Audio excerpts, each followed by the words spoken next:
Hello दोस्तों, कैसे हैं आप लोग। उम्मीद है सभी लोग बहुत अच्छे होंगे और आप लोगों की स्टडी भी बहुत बेहतर तरीके से चल रही होगी। दोस्तों, जैसा कि आप लोगों को पता है कि हम लोग ज्योग्राफी पढ़ रहे हैं और इंडियन ज्योग्राफी का हम लोगों ने स्टार्ट किया है और इसमें से कुछ एक वीडियो हम लोगों ने देखा खासतौर से भारत के संदर्भ में। और उसमें हम लोगों ने देखा कि भारत का जो क्षेत्रफल है, उसकी जो स्थलीय सीमा है, उसकी जलीय सीमा है, इसके बारे में देखा और इसके पड़ोसी मुल्कों के बारे में कुछ जाना। समुद्री सीमाओं के बारे में कितने दूर तक क्या क्या क्षेत्रों में कितना अधिकार होता है संबंधित देश का, ये तमाम सारे विषयों पे हम लोगों ने चर्चा की। आज हम लोग उसी के क्रम में आगे बढ़ते हुए चलेंगे और हम लोगों का जो मूल विषय है, पढ़ने का जो मोटिव है, वो भारत में किन कालों से लेकर के किन कालों तक की चट्टानें विद्यमान हैं, इनके बारे में हमको टॉपिक पढ़ना है। लेकिन इसको समझने के लिए सबसे पहले हम लोगों को जानना होगा कि जो पृथ्वी का भूगर्भिक इतिहास है वो क्या है। जैसे भारत का भूगर्भिक इतिहास हमें पढ़ना है, समझना है, तो उससे पहले हमको विश्व का भूगर्भिक इतिहास जानना होगा।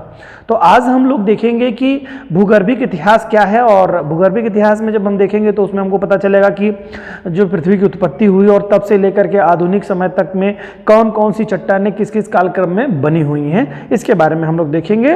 तो ये जो हमें भारत के परिप्रेक्ष्य में पढ़ना है, लेकिन हमें इसको ये भी जानना होगा साथ ही साथ कि पूरे विश्व में जो भूगर्भिक संरचना के आधार पर कितने प्रकार की चट्टानें पाई जाती हैं पूरे विश्व में, और वही उस चट्टानों के बारे में जब हम समझ लेंगे तो उसी में से हम भारत के बारे में भी समझ लेंगे कि चट्टानें किस तरह से हैं। तो आज हम लोग यहाँ पर इस वीडियो में देखेंगे कि जो भूगर्भिक इतिहास के आधार पर, भूगर्भिक संरचना के आधार पर, यानी उनकी बनावट के आधार पर चट्टानें किस काल में निर्मित हुई और इस काल पीरियड को कैसे जानेंगे। जैसे हम लोग कोई चीज़ पास्ट की जब होती है, पास्ट की में सारी चीज़ें पास्ट में है, तो हम कैसे जान पाएंगे कौन सा पास्ट और प्राचीन है, कौन सा पास्ट थोड़ा आधुनिक है।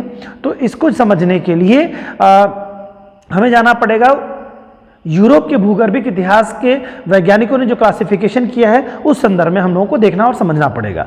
तो आइए हम जरा पूरी पृथ्वी की भूगर्भिक जो संरचना है, जो चट्टानों के निर्माण की जो व्यवस्था है, उसके बारे में जो यूरोपीय दार्शनिकों ने, वैज्ञानिकों ने या भूगोलवेत्ताओं ने या भूगर्भ शास्त्रियों ने जो क्लासिफिकेशन दिया है, वर्गीकरण दिया है, उसके बारे में देखेंगे। यानी कि अतीत का जो काल है, खासतौर से पृथ्वी के निर्माण के क्रम में अगर हम देखेंगे तो इसको कुल 5 महायुगों में विभक्त किया गया है, ठीक है, जिसे महाकल्प कहा जाता है, एरा जिसे इंग्लिश में कहते हैं।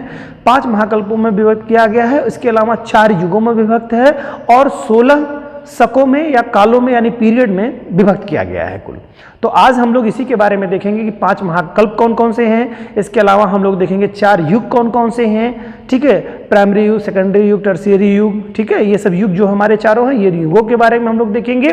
और इन युगों के बाद में कितने काल या इनमें कितने काल पीरियड हैं या जिन्हें शक कहा जाता है वो कितने हैं, इनके बारे में देखेंगे। तो मैंने भी आपको बताया कि 5 महाकल्प हैं, 4 युग हैं और 16 आपके शक या काल हैं।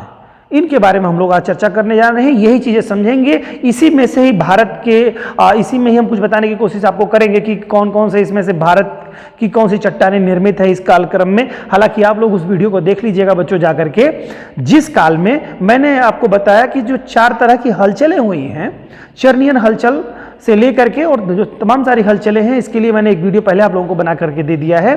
उस हलचल को आप लोग देख लिए, हर्सिनियन हलचल क्या है, चर्नियन हलचल क्या है, ठीक है, कैलिडोनियन हलचल क्या है, ये तमाम सारी जो हलचलें हैं, इन हलचलों के बारे में कौन कौन से पर्वत निर्माण हुए उसमें मैंने लिखाया है। इस काल के जो भी पीरियड्स हैं उसमें मैंने बताया है कि किस काल पीरियड में है। तो आप लोग स्वतः थोड़ा वर्क करिए। मैं चाहूँगा, मेरी इच्छा है, अपेक्षा है आप लोगों से कि आप लोग इससे कंपैरिजन करिए कि इस काल पीरियड में किस काल पीरियड का आपका जो चारों हलचलें हुई हैं किस काल पीरियड में मैंने वहाँ लिखाया है। इससे आप टैली करके यहाँ पर देखने की कोशिश करिए। क्लियर? तो देखिए 5 महाकल्पों में कौन कौन से महाकल्प हैं। तो बेटा सबसे पहला है आर्कियोजोइक महाकल्प। इसमें इसका इतिहास भी थोड़ा समझ लेते हैं। एक्चुअल में क्या हुआ कि पृथ्वी का जब निर्माण हुआ तो पृथ्वी पहले तप्त आग के गोले के जैसी थी, यानी कि पूरी तरह से हर जगह पर पृथ्वी पर ज्वालामुखी उद्गार हो रहे थे और मैग्मा बाहर धरातल पे निकल के आ रहा था। और मैग्मा निकलने के कारण से पूरी बेसाल्ट से निर्मित चट्टानों का निर्माण हुआ। फिर समय के साथ खूब वर्षा हुई, फिर कई हिमयुग आए। तो वर्षा, हिमयुग, अक्षय अपर्दन के परिणाम स्वरूप आर्कियन जो काल की जो है, यानी कि जो बेसाल्टिक लावा से निर्मित चट्टानें थी, उनका अक्षय अपर्दन हुआ। उनके परिणाम स्वरूप बहुत सारी चट्टानों का निर्माण होता चला गया। और उसके परिणाम स्वरूप में आप देखेंगे कि और भी चट्टानें बनी, यानी मैदानों दानों का इसके बाद निर्माण हुआ, पर्वतों का निर्माण हुआ, और पर्वत के अक्षय पर्दन के कारण से उस तरह से अलग तरह की मिट्टियों का निर्माण हुआ। जैसे आप लोग महाराष्ट्र के बारे में सुनते हैं, वहाँ पर रेगुर मिट्टी यानी काली मिट्टी के बारे में आप देखते हैं कि वहाँ काली मिट्टी पाई जाती है, जबकि मालवा का पूरा पठार या पूरा पठार दक्कन का पूरा पठार जो आप बात करें, या मालवा के पठार की बात करें, किसी भी पठार की अगर बात करते हैं, या प्रायद्वीपीय पठार कहिए, सबसे अच्छी शब्द ये रहेंगे। प्रायद्वीपीय पठार का निर्माण जो है किस तरह से बेसाल्टिक लावा से निर्मित ये चट्टानें हैं। ठीक है, तो बेसाल्टिक लावा है क्या? एक्चुअल में जो मैग्मा धरातल से ज्वालामुखी उद्गार के द्वारा निकलता है बाहर, उसी से निर्मित चट्टानों को ही बेसाल्टिक चट्टानें कहा जाता है। तो पूरा हमारा ये प्रायद्वीपीय पठार जो है मैग्मा से निर्मित चट्टानों से बना हुआ है, और इनके अक्षय पर्दन के परिणाम स्वरूप जो मिट्टियां यहाँ से जो बनी है उसे रेगुर मिट्टी के नाम से जाना जाता है, इसे काली मिट्टी के नाम से भी आप जानते हैं। इन तमाम सारे विषयों पे हम चर्चा करेंगे। तो कैसे कैसे निर्माण होता है ये सब आगे की विषय हैं, हम लोग उस पर भी चर्चा करेंगे कि मृदाओं का कैसे निर्माण होता है। जैसे गंगा घाटी नदी घाटी का जो मैदान है, तो भावर क्षेत्र है, खादर क्षेत्र है, ये क्या चीज़ है ना, किस तरह का बांगर क्षेत्र क्या होता है, खादर क्षेत्र क्या होता है, यानी पुरानी जलोढ़ और नई जलोढ़ क्या है, ये तमाम सारे विषयों पर हम लोग आगे चर्चा करने वाले हैं। आगे चर्चा करेंगे, मिट्टियाँ बनती हैं, नए चट्टानों का निर्माण होता है, ये तमाम सारे विषय आप लोग जानेंगे। लेकिन हम कालक्रम यहाँ देखते हैं, पहले कालक्रम को देखते हैं कि किस काल क्रम में क्या हुआ है। तो 5 महाकल्प जो हमारे हैं, इन 5 महाकल्पों में पांचों, पहले इसको जानते हैं, एग्जाम में क्वेश्चन पूछता है कि किस महाकल्प का एक क्रम बताने के लिए आपको आ जाएगा, या इससे संदर्भित बातें अंदर की पूछ लेता है। तो बच्चों को ये पता नहीं होता है, इससे क्वेश्चन करने में असुविधा होती है, और हर काल पीरियड को कंफ्यूजन हो जाता है। किसी और काल कार्बोनिफेरस युग में के काल की अगर बात करेंगे तो डिवोनियन का पीरियड कब का रहा है, या क्रिटेशियस युग की बात करेंगे, जुरैसिक युग की बात करेंगे, तो समझ में नहीं आता है कि एक्चुअल में कौन प्राचीन है कौन आधुनिक है। ये तमाम सारे डाउट्स रहते हैं आपको, ठीक है।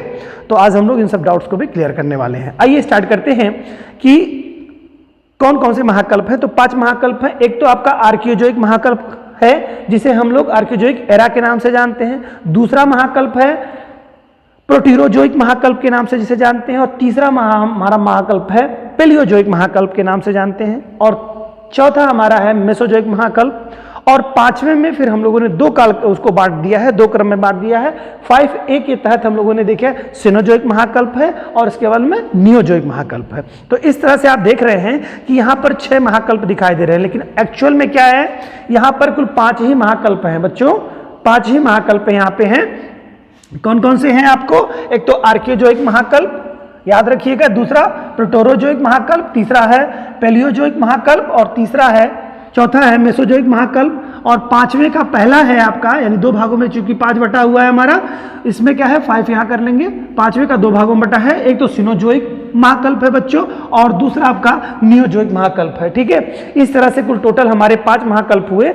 इन 5 महाकल्पों को क्रम आपको याद रखना होगा। तो सबसे ज्यादा पहले क्या है, archaeozoic, proterozoic, palaeozoic, mesozoic, cenozoic, neozoic. तो नियोजोइक सबसे प्राचीन है, और नियोजोइक से पहले सेनोजोइक। तो सेनोजोइक, नियोजोइक आपको ये याद हो जाना चाहिए। इसके बाद में आर्कियोजोइक है, प्रोटेरोजोइक है, फिर इसके बाद पेलियोजोइक है, फिर इसके बाद मेसोजोइक है, ठीक है। ये क्रम आपको हमेशा क्रम में याद रखिएगा। फिर से एक बार देख लीजिए, आर्कियोजोइक, प्रोटेरोजोइक, मेसोजोइक, सिनोजोइक और नियोजोइक, ठीक है। इस तरह का क्रम है आपका। ये आपके 5 महाकल्प है, और ये आधुनिकतम काल से लेकर के सबसे प्राचीन अगर बात करेंगे तो महाकल्प जो है आर्कियोजोइक महाकल्प है, दूसरे नंबर पे प्रोटेरोजोइक महाकल्प है, तीसरे नंबर पे पेलियोजोइक है, चौथे नंबर पे मेसोजोइक है, चौथे नंबर पे आपका मतलब 5वें नंबर पे, 5वें के पहले नंबर पे आपके सिनोजोइक है, और फिर उसके बाद नियोजोइक है आपका, ठीक।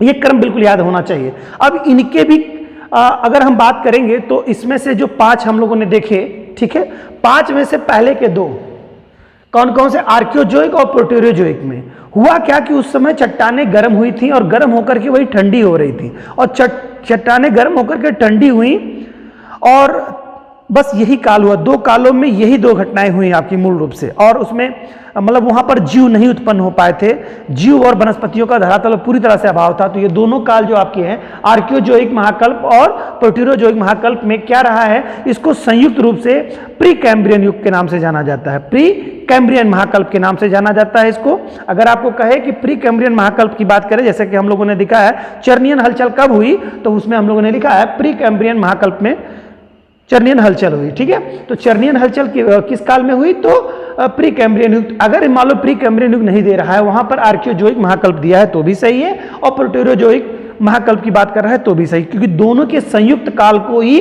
प्री कैम्ब्रियन महाकल्प कहा गया है। और चूंकि मैंने अभी आपको बताया कि धरातल बहुत ज़्यादा गर्म था और तत्काल रूप से वही ठंडा हो रहा था, तो ठंडा जब हुआ धरातल तो उस पर क्या जीव मिलेंगे, क्या कोई वनस्पतियां मिलेंगी क्या, नहीं। तो इसी नाते इसको अजैविक महाकल्प के नाम से भी जाना जाता है, जब कोई जैविक गतिविधियां नहीं थी धरातल पर, जीव नहीं थे, इसी नाते अजैविक महाकल्प के नाम से भी इसे जाना जाता है, ठीक है। और इसी काल में ही हमारा जो पैंजिया है, आपने देखा पैंजिया और पैथालासा के बारे में, तो पैंजिया का निर्माण यानी कि जो पूरा टोटल जो धरातल हमारा है, धरातल का मतलब है यानी कि जितने महाद्वीप हैं सब पहले एक साथ कनेक्टेड थे, सब जुड़े हुए थे, पैंजिया। तो पैंजिया का भी निर्माण भी इसी काल में हुआ है, प्री कैम्ब्रियन युग में हुआ है। इतनी बात स्पष्ट हो गई, ठीक है। इसके बाद क्या होगा, इसके बाद से अब बच्चों युग शुरू होगा, काल शुरू होगा, यानी कि पृथ्वी ठंडी हो चुकी है और पृथ्वी की जो मिट्टी है वो कैसी है, वो बिल्कुल जीवाश्म रहित है,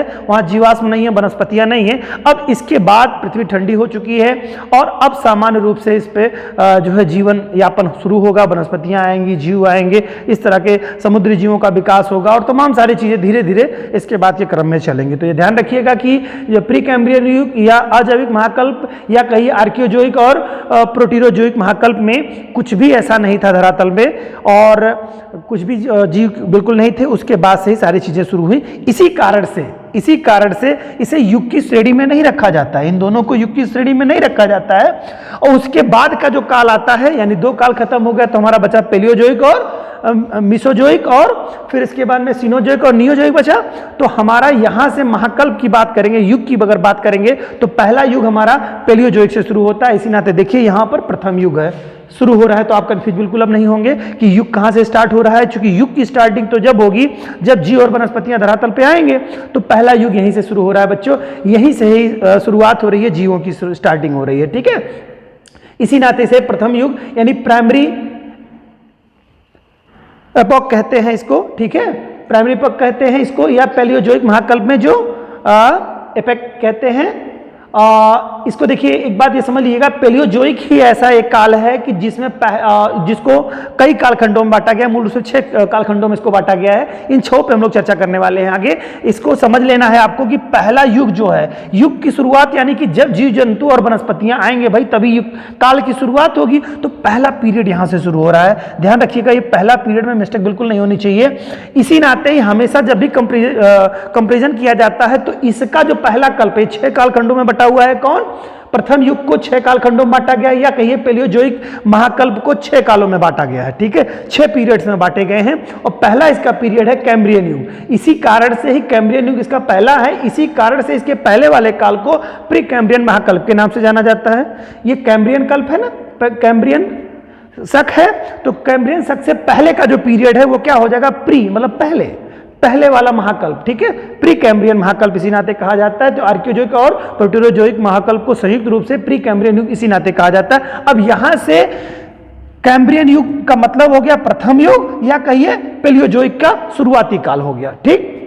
अब पेलियोजोइक का काल ये 6 साल है, मतलब ये 6 कालखंडों में है, 6 कालखंडों में पेलियोजोइक का पूरा कालक्रम है। तो पेलियोजोइक का पहला कालक्रम जो शुरू होता है यानी कि उसको 6 भागों में बांटा गया है। कुल मिला के बात यह है, पेलियोजोइक महाकल्प को 6 भागों में बांटा गया है, या प्रथम युग को 6 भागों में विभक्त किया गया है, ठीक है।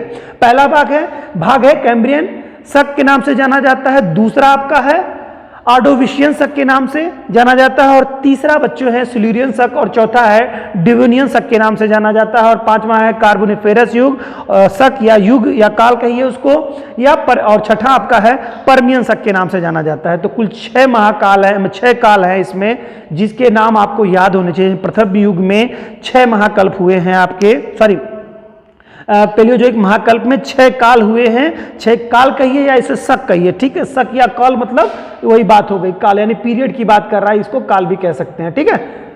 तो इसमें क्या है, कैम्ब्रियन शक है, ऑर्डोविशियन है, सिल्यूरियन है, डिवोनियन है, कार्बोनिफेरस है और परमियन है। ये 6 काल आपको याद होने चाहिए। एग्जाम में क्वेश्चन पूछता है कि किस काल में क्या गतिविधियां हुई, यदि आप इसको याद रख लेंगे तो हम लोग जब आगे चर्चा डिस्कशन करेंगे तो कोई असुविधा बिल्कुल नहीं महसूस होगी। क्लियर। तो देख लीजिए कि पेलियोजोइक महाकल्प में 6 काल पीरियड हो गए। इसके बाद बात करते हैं मेसोजोइक महाकल्प को, जिसे द्वितीय युग के नाम से भी जाना जाता है। इसी काल को द्वितीय युग यानी सेकेंडरी एपेक के नाम से जाना जाता है, ठीक है। इसको 3 कालखंडों में विभक्त किया गया, यानी मेसोजोइक महाकाल को 3 कालों में बांटा गया है, 3 भागों में विभक्त किया गया है। पहला है आपका बेटा ट्रियासिक काल या शक, और दूसरा है जुरैसिक काल या शक, जिसमें जुरैसिक आप जानते हैं डायनासोर वगैरह जिस काल में हुआ करते थे। इसके बाद में क्रिटेशियस शक है, क्रिटेशियस शक। तो ये 3 आपके हैं, द्वितीय युग में 3 कालखंडों में विभक्त किया गया है। एक का उसमें ट्रियासिक शक के नाम से, दूसरा जुरैसिक काल के नाम से, और तीसरा क्रिटेशियस शक के नाम या काल के नाम से जाना जाता है। तो ये 3 ही है, द्वितीय युग यानी मेसोजोइक युग जो है 3 कालों खंडों में विभक्त किया गया है, ठीक है।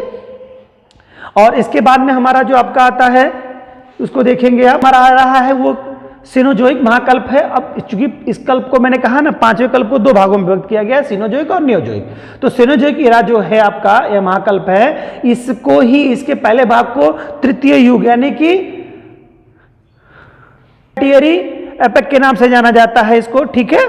टर्टियरी एपिक के नाम से जाना जाता है, जो कि सिनोजोइक महाकल्प को फिर पुनः यह 5 भागों में विभक्त करता है, ठीक है। पहला है इसको पैलियोसीन शक या काल, ठीक है। दूसरा इयोसीन, तीसरा ओलिगोसीन है, और चौथा है मायोसीन है, और 5वां आपको प्लायोसीन के नाम से जाना जाता है। तो इसको 5 कालखंडों में बांटा गया बेटा। कौन कौन से हैं?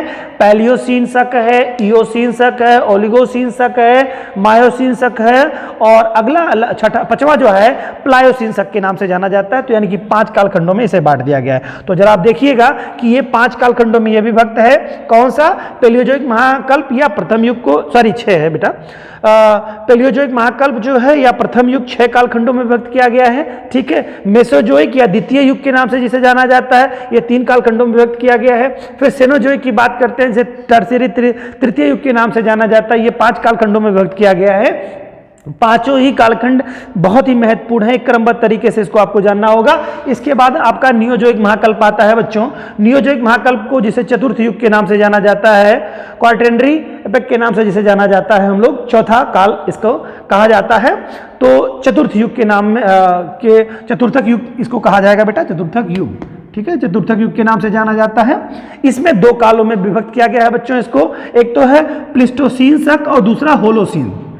प्लिस्टोसीन और होलोसीन के नाम से इसे विभक्त जाना जाता है। तो ये दोनों आपके लिए महत्वपूर्ण है। ये जो सबसे होलोसीन शक है, यही काल चल रहा है, और वर्तमान समय का जो पीरियड चल रहा है वो होलोसीन वाले ही शक में चल रहा है। तो एग्जाम में कभी कोई पूछता है वर्तमान समय कौन सा युग है, तो आप कहेंगे नियोजोइक कह रहा है या चतुर्थ युग कह सकते हैं। एग्जाम में अगर दिया है चतुर्थ युग या नियोजोइक युग कह रहा है तो भी सही है, या होलोसीन शक कह रहा है तो भी सही है। लेकिन इसमें अगर कहेगा ऑप्शन में दे रहा है प्लिस्टोसीन शक, होलोसीन शक, और इसके अलावा और ऑप्शंस में दिया है, तो हमेशा होलोसीन ही शक को करेंगे। आधुनिकतम काल के दौर में हम लोग चल रहे हैं, तो हम लोग पूछा जाए कि किस महाकल्प में चल रहे हैं, तो महाकल्प नियोजोइक महाकल्प होगा। किस युग में चल रहे हैं, तो चतुर्थ युग में जी रहे हैं हम लोग। और अगर पूछ रहा है कि कौन से शक चल रहा है इसका, तो इसमें होलोसीन शक में हम लोग व्यतीत कर रहे हैं अपने जीवन को। तो ये तो कुल था आपका। अब इस आधार पर अगर हम देख लेते हैं तो कुल टोटल 4 युग हुए, 5 महाकल्प हुए, और 16 काल हुए, पीरियड हुए, या शक इसको कह सकते हैं शक हुए। कौन कौन से हुए? ये 5 आपके क्या हो गए? महाकल्प हो गए, कल्प हो गए, 4 युग हो गए हमारे, और 16 हमारे शक हो गए, या इसी को काल कहते हैं, ठीक है। ये चीज आप लोग ध्यान रखिएगा। तो इनके बारे में आप समझ लीजिएगा। इसे एरा कहते हैं, इसे एपेक के नाम से जाना जाता है आप लोगों को, एपेक, ठीक है। और इसको पीरियड के नाम से, ठीक है। ये पीरियड्स आपका है, ये काल है, यानी पीरियड इसे कहेंगे, ये काल के नाम से जाना जाता है। तो शक रहेगा या काल रहेगा, तो इस तरह से आप जानिएगा। तो 16, 4, 5 और 16 के क्रम में आपको इसको ध्यान में रखना होगा। ये आपके इस तरह से आपको मिलेंगे। तो ये चीजें थी। इसको बांटा किसने था? आपको मैंने ही बता दिया कि पृथ्वी की भूगर्भीय संरचना की जानकारी प्राप्त होने के जो स्रोत है, यूरोप में विकसित भूगर्भ समय सारणी जो निर्धारित की गई है, उस समय सारणी के आधार पर ये क्लासिफिकेशन किए गए हैं। और संपूर्ण विश्व अपनी जो भी चट्टानें निर्मित हैं उनके बारे में हम लोगों ने देखा, जैसा कि हम लोगों ने इसके पहले वाले वीडियो में देखा था कि उन हलचलों के बारे में। आप लोगों का काम एक होगा बच्चों, आप लोग इसमें से अब जस्टिफाई करके यहाँ बताएंगे कि कौन सी हलचल किस काल में हुई थी। मैं हिंट के लिए आपको दे रहा हूं, चर्नियन हलचल इस काल में हुई थी। अब आप लोग क्या करेंगे, इसी डायग्राम को देख करके यहां बताएंगे कौन सी हलचल यहां पर हुई है, या इसमें कौन सी हलचल हुई, क्या इसमें कोई हलचल हुई है कि नहीं हुई है। जो बाकी शेष 3 हलचलें हैं उन काल पीरियडों को लिखा गया है। आप इस तरह से डायग्राम में अपने आप को रख करके जज करेंगे कि क्या कितना आपकी पकड़ स्ट्रांग होती चली जा रही है। उम्मीद है दोस्तों कि ये विभाजन आपको बहुत अच्छी तरीके से समझ में आया होगा। हालांकि इस विभाजन का आधार केवल यूरोप तक ही है, भारत के लिए कोई और काल विभाजन वर्क करता है उसके बारे में भी हम लोग बात करेंगे कि आर्य युग, आदि महाकल्प है, पुराण काल है, उसके के आधार पर हमारी चट्टानों का क्लासिफिकेशन यानी वर्गीकरण किया गया है। उसके बारे में हम लोग इंडिया के बारे में अगले वीडियो में देखेंगे। आज तो हम लोगों ने विश्व के सारे जो है कालों में जितना बांटा गया चट्टानों को, उनके निर्माण के आधार पर जितने विभक्त किया गया है, भागों में विभक्त किया गया, उनके बारे में जाना। उम्मीद है दोस्तों आप लोगों को ये अच्छे से समझ में आया होगा। काल विभाजन यूरोप का जो समय सारणी है का विभाजन अच्छी तरीके से आपको एक कॉन्सेप्ट पे समझ विकसित हो चुकी होगी। मिलते हैं दोस्तों नेक्स्ट वीडियो में, तब तक के लिए जय हिंद।